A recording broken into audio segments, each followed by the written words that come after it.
Hi everyone, সবাই কেমন আছো? Welcome to my channel myself Mousumi. গতকাল সন্ধেবেলায় আমাদের বাড়িতে কয়েকজন ইনভাইটেড ছিল।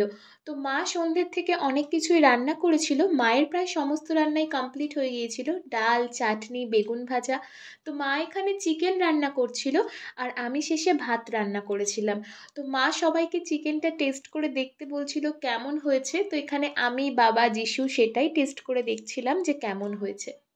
আর আমাদের বাড়িতে যারা যারা ইনভাইটেড ছিল তাদের মধ্যে দুজন ছিল নতুন বর বউ। তো আমরা ওদের জন্য কিছু গিফট কিনেছিলাম, তো সেটাই দেখছিলাম। আর তারপর ওরা সবাই খেতে চলে এসেছিল, তো আমি এখানে সবার জন্য ভাত গোছাচ্ছিলাম। আর মা যেহেতু সন্ধ্যের থেকে অনেক কিছুই রান্না করেছিল, তাই রাতের খাবার আমি সার্ভ করছিলাম। আর এই হচ্ছে সেই নতুন বাচ্চা বাচ্চা বর বউ। আর ওদের সঙ্গে কিন্তু এই দুই ভাইও ইনভাইটেড ছিল। তো এখানে যিশু সবাইকে জল দিচ্ছিল। আর তারপর কিন্তু যিশুও আমার সঙ্গে খাবার সার্ভ করছিল। আর ওরা খেয়ে চলে যাওয়ার পর তারপর আমরাও সবাই খেতে বসে পড়েছিলাম। তো এই ছিল গতকাল রাত্রিবেলার ব্লগ। তোমরা কিন্তু অবশ্যই জানিও ব্লগটা কেমন লাগলো। সবাই অনেক অনেক ভালো থেকো। দেখা হচ্ছে নেক্সট ভিডিওতে। বাই।